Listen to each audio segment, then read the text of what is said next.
Հաջորդ հարցը Լիցմեջան։ Պարոն Փաշինյան, նախ առհասարակ ես հիմա ներողություն եմ խնդրում մեզ դիտողներից ու հատկապես իմ որդիներից, որոնք կարող են համացանցում այսպես թերթելով պատահաբար հանդիպել այս տեսանյութը։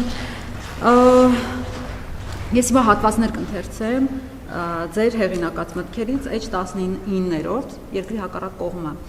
Չէ, դու տեսար այդ դատախազ քածին, գիրք է գրել, ես քո բերանը բազմակետ, բայց գլխավորը չի գրել, ամենագլխավորը, ինչ նկատի ունես։ Ասեմ, ախպերս, պարզ ասեմ, դու գիտես ինչու նա մեզ տանել չի կարողանում, որովհետև մենք իրան չենք շինել։ Այդ կնիկը հույս ուներ, որ մենք իրան մի լավ կշինենք, հերթով ու բոլորով, եւ ինքը վերջապես մի խոսքով լավ շարունակեմ այս միտքը։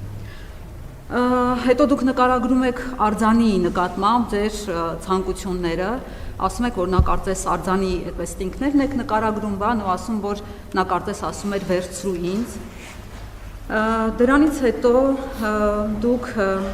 խոսում եք տարբեր աշխարհաքաղաքական կենտրոնների մասին, միևնույն է, մեջբերում եմ էլի հատվածը։ Միևնույն է, ամերիկացիք գ են, եվրոպացիք էլ, դառնացած ասած Մարկոն։ Ռուսները նույնպես, որպես հետգրություն ավելացրեցի ես։ Դուք, որ Ռուսաստան գնում եք,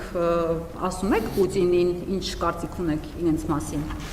Հաջորդը, կողեմ քո Ամերիկան, կողեմ քո Եվրոպան, ընդհանուր առմամբ եւ ըստ երկրների։ Կողեմ քո Ռուսաստանը, քո ջհուդամասոնականությունն էլ, Սորոսն էլ վրեն։ Ով է այն երջանիկը, որ մեզ կարող է ուղղորդել։ Թրամփի այդ հանդիպումներում այս մասին ասում եք, արծարծում եք, թե չեք ասում։ Եվ ինձ համար ամենատարակուսելին, անկեղծ ասած, պատերազմի դրվագում ձեր նկարագրություններ, էլի մեջբերում եմ։ Ամենահրեշավոր պատերազմը այն է, երբ նրա աղմուկ աղաղակը խեղդվում է ծափ ծիծաղի,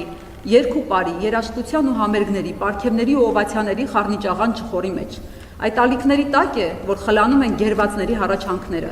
զոհերի մայրերի, քույրերի կանանց ողբը, ովքեր իրենք անգամ չեն կռահում, որ իրենց որդիները, եղբայրներն ու ամուսինները զոհվել, գերեվարվել, կործանվել ու ավերվել են պատերազմի դաշտում, չունենալով անգամ պաշտպանվելու հնարավորություն, չիմանալով անգամ, որ իրենց դեմ պատերազմ է մղվում, որ ահա գտնվում են պարտության եւ օրհասի շեմին։ Ես տեսնում եի այդ պատերազմը, այն ծվարել էր հարմարավետ սրճարանների, աղմկոտ ռեստորանների, գիշերային ակումբների, կառուցվող շենքերի, զզվելի առանձնատների,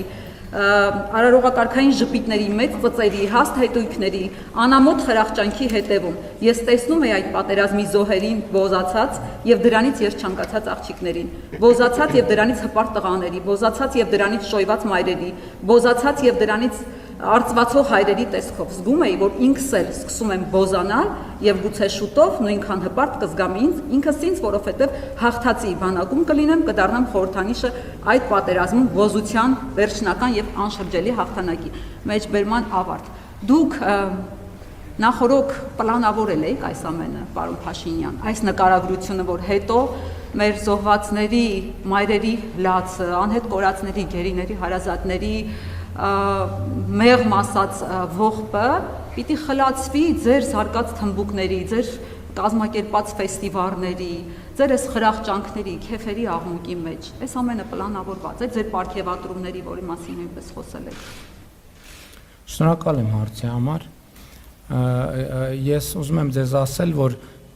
եթե դուք տեղյակ չեք իհարկե, որ աշխարհում կա այդպիսի երևույթ, որ կոչվում է գրականություն։ Եվ այն ինչը դուք մեջբերում